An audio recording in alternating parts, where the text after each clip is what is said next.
Assalamualaikum warahmatullahi wabarakatuh. Apa kabar? Saya Hirsbun Arif dari Forum News Network. Bagaimana lebarannya?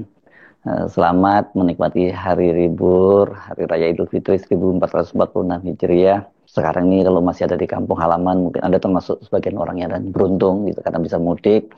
Tapi bagi yang tidak bisa mudik, tentu saja tetap semoga tidak mengurangi ya kefitrian dari hari raya kita kali ini.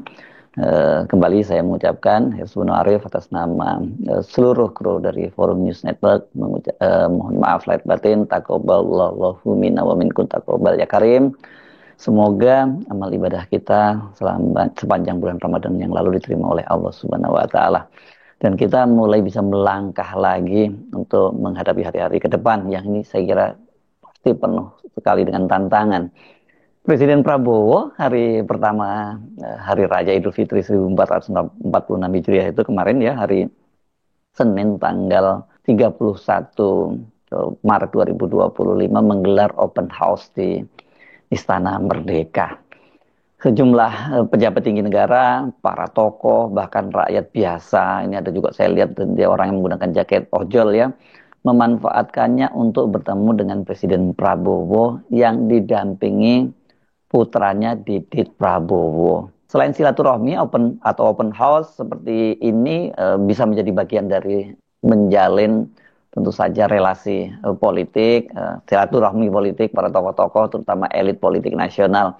Dan media seperti biasa memperhatikan loh siapa yang hadir dan siapa yang tidak hadir atau bahasanya siapa yang hadir dan siapa yang absen gitu ya.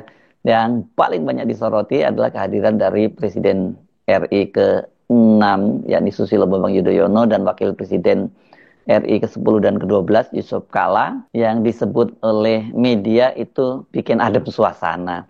Secara khusus atau secara langsung oleh Presiden Prabowo Subianto. Ini dia Presiden Prabowo Subianto tengah melakukan halal bihalal dan juga bertemu tatap muka secara langsung dengan Bapak Susilo Bambang Yudhoyono. Sementara yang absen adalah Presiden ke-6 Megawati Soekarno Putri dan Presiden ke-7 Republik Indonesia Haji Insinyur Joko Widodo.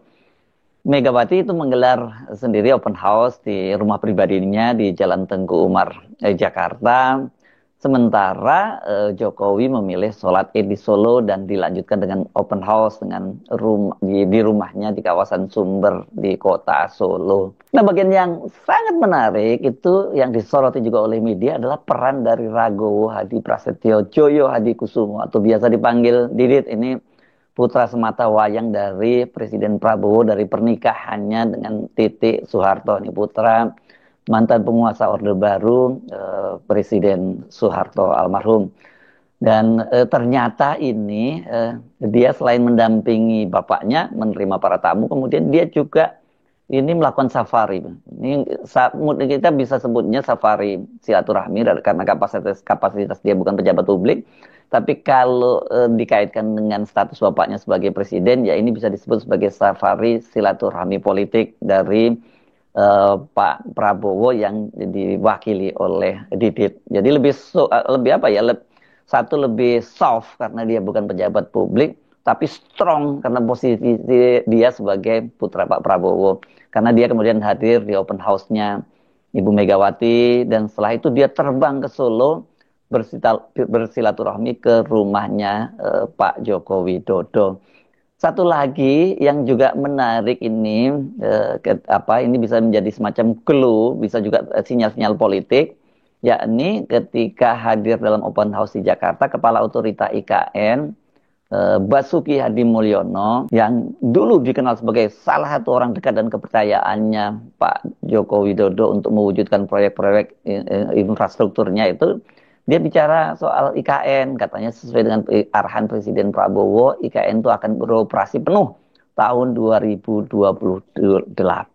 Semua pergerakan, kehadiran, ucapan maupun statement para tokoh itu bisa memberikan gambaran tentang realitas dan juga tentu saja manuver-manuver politik, dan kita juga sekaligus bisa mengidentifikasi mana yang silaturahmi biasa, mana yang silaturahmi politik, mana yang silaturahmi itu sebagai sinyal politik, bahkan juga sebagai sinyal palsu. Nah, apa maksudnya ini? Nanti kita bahas ya soal ini ya. Wakil Presiden ke-10 dan 12 Yusuf Kala termasuk tokoh yang paling awal tiba di istana. Dia tampak disambut oleh Menteri Luar Negeri Sugiono dan Mensesnek Prasetyo Hadi. Ini jangan hanya dilihat keduanya itu sebagai anggota kabinet, tapi ini adalah inner circle-nya Pak Prabowo sejak lama ini ya, inner circle di Hambalang dan juga di Kertanegara ya. Keduanya itu menyambut langsung Pak Yusuf Kala di pintu mobil dan kemudian diantar naik ke tangga istana dan langsung bersalaman dengan Pak Prabowo. Wakil Presiden Gibran Rakabuming, anaknya Joko Widodo dan keluarganya juga hadir dan bersilaturahmi dengan Presiden Prabowo. Ini bisa menjadi sinyal tidak ada komunikasi yang terganggu di antara keduanya. Ini kan biasanya sering terkali terjadi antara seorang presiden, wakil presidennya, kemudian hubungannya harmonis. Tapi yang lebih parah itu biasanya terjadi di kepala daerah ya, antara gubernur dengan wakil gubernur. Yang lebih parah biasanya terjadi di antara bupati dan wakil bupati atau wali kota dan wakil wali kotanya. Itu baru saja mereka misalnya terpilih itu kemarin dalam pilkada serentak. Sekarang coba deh Anda perhatikan di daerah masing-masing. Pasti sudah banyak sekali yang sekarang mereka sudah nggak kompakan. Itu banyak terjadi di mana-mana. Ya ini kan memang karena mereka bersatu itu untuk kepentingan politik ya karena kepentingan politiknya mereka sudah tercapai jadi mulai mereka berpisah jalan. Tapi kelihatannya antara Pak Prabowo dengan Gibran masih sejauh ini masih oke lah ya. Karena ya Gibran itu saya kira tergantung pada bapaknya. Kalau hubungannya Pak Prabowo dengan Pak Jokowi merenggang, ya otomatis Gibran ya juga merenggang. Kalau keduanya akrab, ya Gibran pasti tetap akrab. Ini kan Gibran ini sebenarnya pelengkap lah ya wakil presiden yang ditempatkan lah oleh bapaknya di situ sebagai representasi dari kelanjutan kepemimpinan Pak Jokowi. Kira-kira kan seperti itu ya. Susilo Bambang Yudhoyono, Presiden Republik Indonesia ke-6 itu lengkap hadir bersama dengan anak dan cucunya ini, anak cucu dan menantu ya. Dia bersama dengan dua orang putranya Agus Harimurti Yudhoyono yang jadi Menko Infrastruktur sekarang dan kemudian bersama dengan Ibas, ini pimpinan di DPR. Mereka bersama istri dan anak-anaknya. Ini kompak dan kelihatan mereka wajahnya berseri-seri dan Pak SBY bisa terlihat itu sangat akrab gitu berbincang dengan Pak Prabowo dalam waktu yang cukup lama. Prabowo juga menyapa anak cucunya dari Pak SBY ini.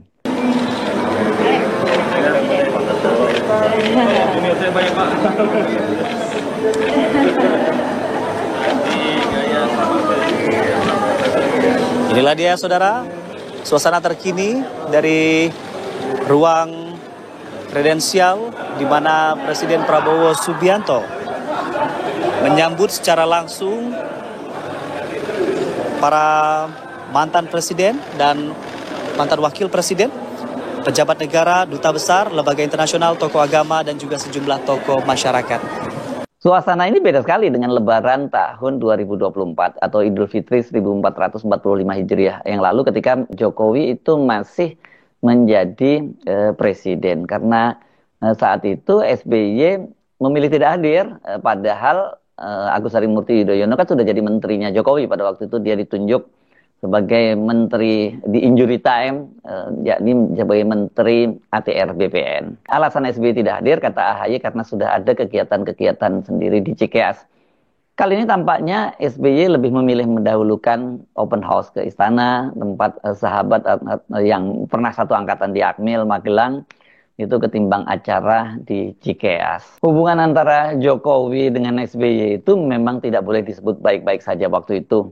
Beda dengan sekarang ya, dengan Pak Prabowo. Ini bahkan Pak Prabowo betul-betul menguwongke Pak SBY ini dianggap sebagai mentornya, sebagai tokoh senior karena kendati mereka pernah satu angkatan dan Pak Prabowo kemudian tinggal kelas gitu atau menambah waktu studinya Pak gitu ya. Pak SBY ini kan karir militernya juga lebih cemerlang gitu dibandingkan Pak Prabowo, tapi kemudian yang jelas dia lebih mendahului. So, kalau militernya mungkin dianggap sama-sama lah karena sama-sama mengakhiri bintang 3 gitu. Hanya saja Pak SBY berakhirnya dengan husnul khotimah, kalau Pak Prabowo kan sempat hard landing lah kita sebutnya ya. Tapi sebagai presiden dia jelas lebih senior ya. Dia 4 periode mendahului Pak Prabowo. Jadi wajar kalau dia banyak belajar dari Pak SBY. Nah yang menarik tentu saja ketidakhadiran dari Joko Widodo dan Megawati.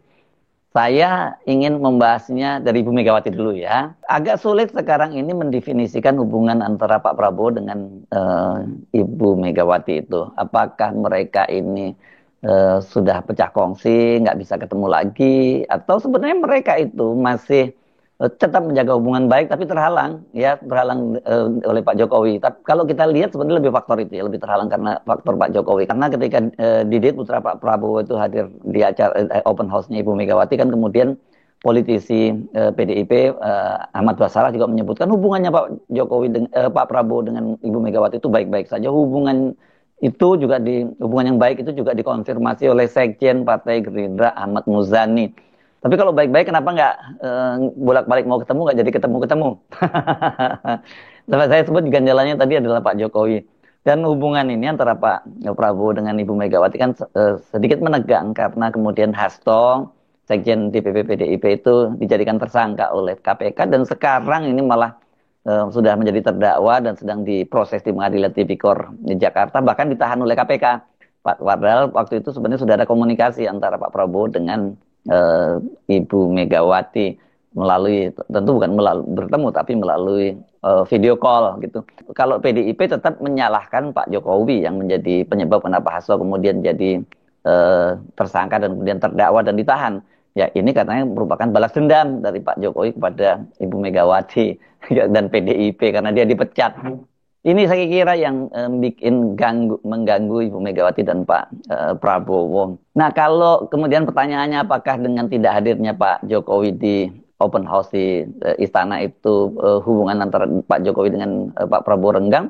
Kalau kita lihat sejauh ini ya oke-oke saja. Kan belum lama ini misalnya Pak Jokowi itu diundang buka bersama dengan Pak Prabowo. Sebelumnya juga bertemu makan malam ya. Kemudian indikatornya juga Gibran juga tetap ke istana. Jadi ya kita nggak bisa menyebutnya hubungan mereka renggang. Indikator hubungan Pak Prabowo dengan Jokowi itu sebenarnya bisa kita lihat kan dari Gibran dan kemudian juga dilanjutkannya pembangunan IKN oleh Pak Prabowo. IKN ini adalah proyek legasinya Pak Jokowi yang banyak kalangan yang menduga bahwa ini dipastikan akan mangkrak setelah Pak Prabowo yang menjadi presiden. Dan ini saya kira dugaan tidak terlalu salah karena dari internalnya Pak Prabowo sendiri yang menyatakan bahwa kalau disuruh memilih misalnya makan siang gratis atau melanjutkan ibu kota Nusantara, ya mereka akan memilih program makan siang gratis dan itu salah satunya disampaikan oleh penasihat ekonominya Pak Prabowo yang juga kakak iparnya Sudrajat Djiwandono, itu mantan Gubernur Bank Indonesia. Nah, kalau kita bicarakan IKN ini sangat menarik. Mengapa Basuki dalam hari raya Lebaran seperti sekarang kok dia masih bicara soal IKN gitu dan setelah dia juga open house dengan Pak Prabowo. Memang waktu itu dia ditanya oleh pembawa acara kalau kita lihat di ini tayangannya YouTube-nya Sekretariat Presiden gitu yang jadi pembawa acaranya adalah ini adalah orang humas di Sekretariat Presiden dan dia pasti tidak asal tanya gitu ya. Ini mesti dicatat loh kan, kendati dia jadi pembawa acara dia bukan wartawan, tuh, tapi dia ini adalah ASN atau aparatur sipil negara. Pasti ini sudah scripted ya. Ini mesti diwanti-wanti betul. Ini banyak ini boleh, ini tidak bolehnya pasti ada. Jadi nggak boleh menyimpang, apalagi kemudian menimbulkan tafsir politik. Jadi kalaupun kemudian menimbulkan tafsir politik ya itu pasti sudah direncanakan dan ada pesan yang ingin disampaikan.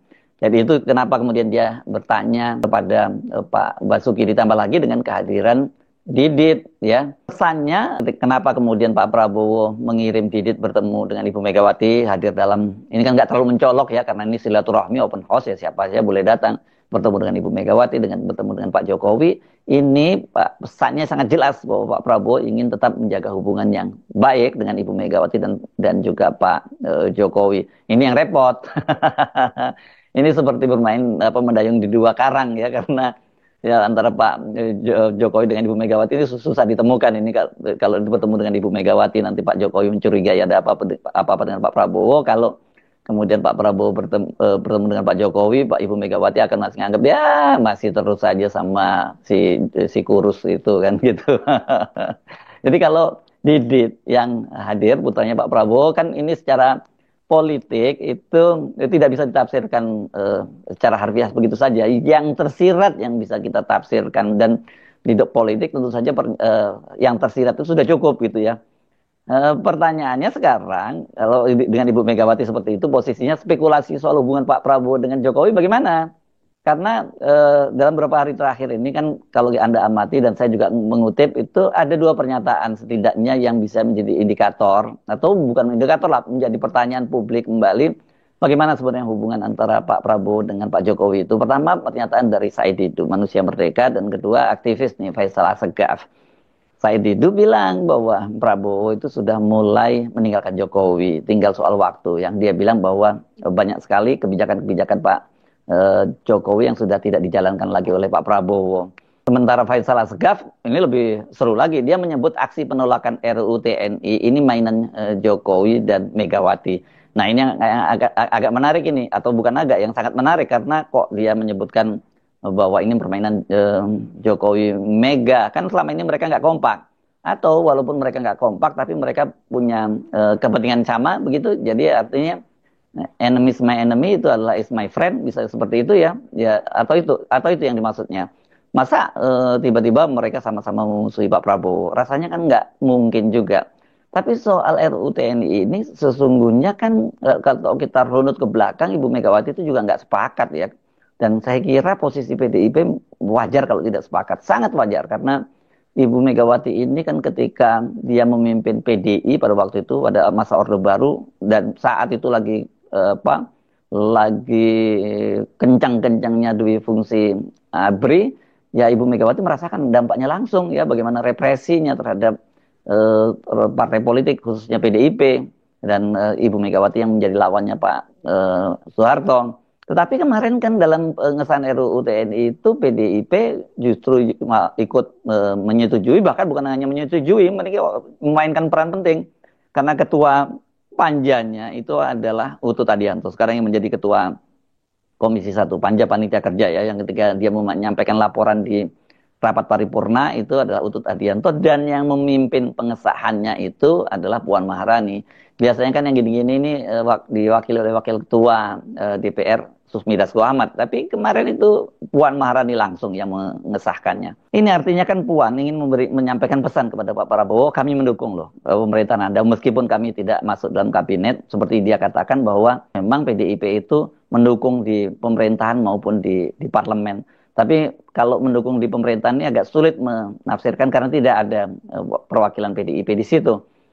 Soal Jokowi dibalik unjuk rasa RUU TNI itu bukan hanya Faisal Assegaf, Said Didu juga menyebutkannya seperti itu. Kalau saya ada variannya ya, kalau saya variannya percaya bahwa mungkin, sangat mungkin Jokowi ikut bermain di situ. Gitu, bukan hanya Jokowi, banyak kepentingan-kepentingan politik yang mungkin dirugikan dengan masuknya lagi TNI di beberapa lembaga dan pemerintahan. Jadi jatah mereka berkurang, bisa juga ikut main gitu.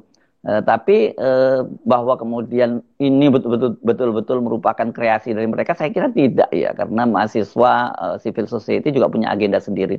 Jadi ini semacam kepentingan yang ketemu atau bukan kepentingan yang ketemu. Kalau di masa Orde Baru disebut ini ada yang menunggangi, gitu ya, menunggangi aksi mahasiswa. Sangat mungkin itu terjadi. Jadi kita mesti membuka opsi-opsi gitu, tidak sangat rigid bahwa ini nggak abu-abu gitu, bahwa ini hitam ini putih, nggak sepenuhnya hitam putih, pasti ada sisi abu-abunya. Tetapi juga saya ingatkan jangan kemudian gara-gara ada dugaannya Pak Jokowi, katakan ada kepentingan politik lain menunggangi aksi-aksi mahasiswa itu, kemudian menafikan bahwa ini ada gerakan yang murni dari mahasiswa dan civil society. Saya kira di situ ya posisi kami. Nah kalau kita pinjam analisis bahkan statement dari Said Didu dan Faisal Assegaf, ya hubungan Pak Prabowo dan Jokowi ini jadi sangat menarik ya kalau kita kaitkan dengan pernyataan Kepala Otorita IKN Basuki Hadi Mulyono. Dia ketika ditanya oleh pembawa acara dari channel YouTube Sekretariat Presiden, dia kembali menegaskan bahwa perintahnya Pak Prabowo jelas bahwa tahun 2028 itu IKN itu harus sudah beroperasi. Pak, kalau 17 Agustus kemarin kita sudah puas untuk muter-muter IKN karena pertama kali juga digelar pengibaran bendera dan juga penurunan bendera 17 Agustus lalu. Saya pengen tahu dong kira-kira sekarang kabar IKN kita di sana gimana sekarang Pak? IKN tetap dilanjutkan, bahkan perintah Bapak Presiden untuk dipercepat. Selalu dibilang saya ditugaskan di sana utamanya untuk melanjutkan, membangun, menyiapkan ekosistemnya yudikatif, MK, MA, dan Judicial Commission. Kemudian untuk yang legislatif, DPR, MPR, DPD, dan kawasan-kawasannya, jalan-jalan dan huniannya, karena beliau ingin tahun 2028 benar-benar ibu kota kita mulai beroperasi. Pak Basuki tadi ditanya, ya, sekali lagi seperti saya sebutkan tadi, pasti pertanyaan itu tidak asal saja bertanya, dilihat Pak Basuki ditarik kemudian ditanya soal IKN, pasti nggak seperti itu. Benarkah tahun 2028 bisa beroperasi seperti kata Pak Basuki tadi? Dan kemudian mengapa Pak Prabowo tetap menyediakan anggaran untuk IKN? Mari kita berhitung. Anggaran yang disediakan untuk IKN itu tahun 2025, tahun 2029 itu total 48,8 triliun. Ini sudah ada penambahan loh setelah sebelumnya dilakukan relaksasi, waktu itu restrukturisasi atau relaksasi maksudnya, waktu itu penghematan disebutnya begitu ya.